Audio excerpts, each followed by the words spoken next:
डिंग डंग। अचानक से डोरबेल की आवाज़ आई। सुबह सुबह बाथरूम में रहो और डोरबेल की आवाज़ आती है तो न चाहते हुए भी दरवाजे के बाहर खड़े उससे इंसान के ऊपर गुस्सा आ जाता है, जबकि उसकी तो गलती ही नहीं होती। उसे क्या पता कौन कहा है। फिर वो बेचारा हमारे ही काम से क्यों ना आया हो। दूध वाला, न्यूज़पेपर वाला, फूल वाला और आजकल तो कहीं ऑनलाइन ऐप है जो घर पर सामान डिलीवरी करते हैं।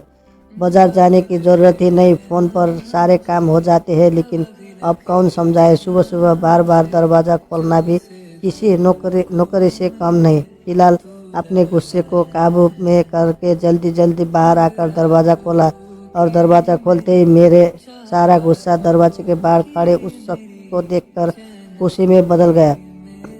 दरवाज़ा खुलते ही उसने सरप्राइज बोलते हुए ज़ोर से गले लगा दिया, और मुझे ऐसा लगा जैसे सुबह सुबह जन्नत मिल गई। यीशु, तुम यहाँ, और मुझे बता भी नहीं। बताती तो आपके चेहरे पर इतना खुशी कैसे देख पाती। ये यीशु है, यानी इशिता, कॉलेज में मेरी जूनियर, लेकिन मेरी सबसे अच्छी सहेली, और जिसे मैं अपनी बहन की तरह मानती हूँ।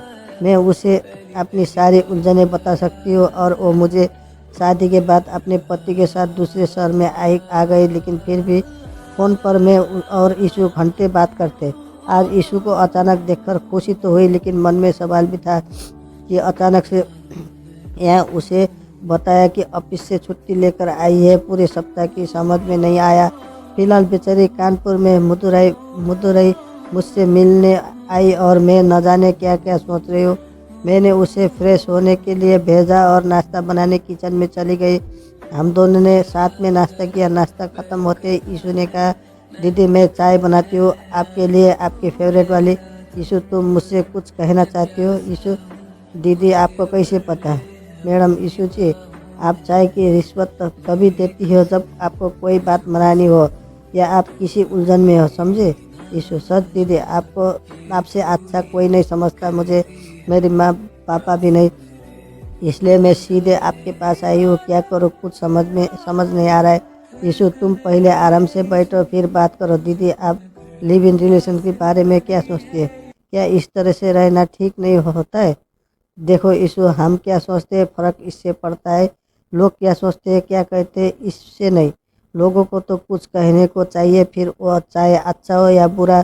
वैसे तो यहाँ क्यों पूछ रही है ये बात है? दीदी, आपको तो पता है मैं सोमेश को पसंद करती हूँ, और वो भी मुझे पसंद करता है। सोमेश और मैं लिविंग में रहना चाहते हैं, क्योंकि हम अभी शादी नहीं करना चाहते, क्योंकि शादी के बाद बहुत सारी जिम्मेदारी हो जाएगी और मैं अपनी करियर पर ध्यान नहीं दे पाऊंगी। इसलिए हम दोनों ने ये फैसला लिया है। लेकिन माँ बाप को ये पसंद नहीं। उन लोगों को कहना है कि साथ में रहना है तो शादी करके रहो, शादी से पहले साथ में रहेंगे, और अगर तुम लोग किसी वजह से शादी नहीं करते हो तो हम लोगों को क्या जवाब देंगे, और फिर कौन तुमसे शादी करेगा? देख यीशु, आंटी अंकल की बात भी सही है। अगर हम उनकी जगह खुद को रख कर देखें तो क्या हम जिस समाज में रहते हैं, जिस परिवेश में रहते हैं, वहाँ इस तरह का रहना गलत समझ जाता है? विदेशी की बात कुछ और है, और उनकी संस्कृति अलग है और हमारा अलग है। हम लोगों के साथ यही तो प्रॉब्लम है। हम लोगों विदेश से उनकी भाषा, उनका रहन सहन, उनका पहनावा, उनका खान पीन, उनका अपना लेते हैं, लेकिन उनकी सोच को नहीं अपना पाते। यही कारण है कि इसे आज भी हमारे यहाँ लोग अच्छी नहीं समझते। यीशु, तूने सुमेश से पूछा था शादी के लिए तो उसने क्या कहा? दीदी, सुमेश तो तैयार है, लेकिन मैं ही तैयार नहीं हूँ। अभी क्या प्रॉब्लम है, पहले ये तो बता।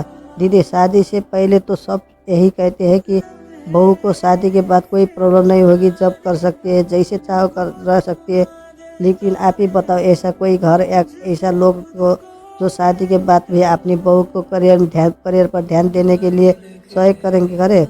शादी के बाद जॉब के साथ साथ घर भी संभालना बहू की जिम्मेदारी बना देते हैं।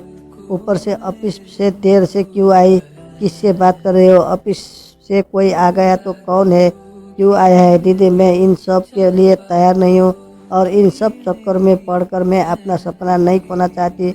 वो सब ठीक है यीशु, मैं समझती हूँ शादी की जिम्मेदारी निभाना बच्चों को खेल नहीं है।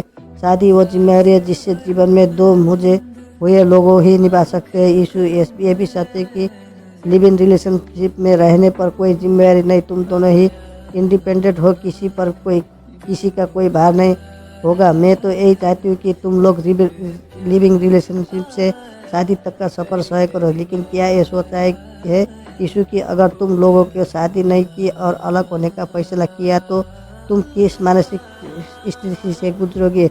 हर चीज़ के कुछ फायदे और कुछ नुकसान होते हैं यीशु। तुम सुमेश के साथ रहोगे तो उसे तुम्हारा लगाव नहीं होगा क्या? और अगर बाद में तुम लोग शादी करते हैं तो अच्छा है, लेकिन नहीं करते हैं तो उसे अपने दिल दिमाग में इतनी आसानी से निकाल पाओगे? किसी और को अपने जीवन में स्थान दे पाओगे? हम लड़कियों के लिए किसी रिश्ते के से निकलना इन या किसी को अपने जीवन से निकाल देना आसान नहीं है यीशु। तुम लोग कभी कभी भावनाओं में ये अपनी इच्छाओं को पूरी करने के लिए ऐसा फैसला ले लेती हो जिसका पश्चाताप हमें जीवन भर करना पर भर रहता है। हमें सपनों की दुनिया में नहीं, इस वास्तविक दुनिया में जीवन जीना है। लाइफ कोई मूवी तो नहीं है जिसे आखिर में हैप्पी एंडिंग लिख कर आ जाए, सब कुछ हमारे हिसाब से हो या जैसे हम सोच रहे हैं वैसे चले। ये वो ज़रूरी तो नहीं है। क्या तुम्हें कॉलेज वाली सीमा और रैनक का रिश्ता याद नहीं है? वो तो सिर्फ कॉलेज की बात थी, तुम तो साथ में रहने का निर्णय लेना चाहती हो। तुम देखा था रैनक के ब्रेकअप होने के पर रीमा का क्या हालत थी, वो किस स्थिति में गुजरी। हम तो उसका इसका अंदाज़ा भी नहीं लगा सकते। तुम तो खुद इतनी समझदार सुलझी हुई हो। इस बात का निर्णय बहुत सोच समझकर और आराम से लेना, क्योंकि जीवन तो तुम्हारा है, तो निर्णय भी तुम्हें ही लेना है और तुम्हारा ही होना भी चाहिए। इस विषय पर बहुत सूझबूझ और धैर्य से सोचना, जो तुम्हारे अंतरात्मा कहे वही करना। ना दिल की सुनो ना दिमाग की, क्योंकि दिल और दिमाग दोनों अपने अपने फायदे गिनवाते हैं, ठीक है ना? और तुम यहाँ हो इसका मतलब ये है कि दिल में तुम्हें अपने ज़्यादा फायदे गिनाए और दिमाग उसे करने को तैयार नहीं, और तुम्हें जिससे पूछना चाहिए उसे पूछा ही नहीं। ठीक कह रहे हो ना मैं? हाँ दीदी आप ठीक कर रहे हो। ठीक है, अब तुम चाय बनाओ, मैं छुट्टी के लिए ऑफिस में फ़ोन करती हूँ, फिर साथ में घूमने चलेंगे। यीशु एक बात और, तुम्हारा सम्मान तुम्हारे अपने हाथों में है। इस बात का हमेशा ध्यान रखना। दूसरे लोग तुम्हारे सम्मान तभी करेंगे जब तुम खुद सम्मान करोगे। चलो अब मैं जल्दी से तैयार हो जाती हूँ, तुम भी तैयार हो जाओ, फिर बाहर चलेंगे। यीशु ने भी मन ही मन अपना निर्णय लिया और दोनों ने अपनी फेवरेट चाय पी और साथ में मुस्कुराते हुए घूमने के लिए निकल पड़े। थैंक यू, धन्यवाद।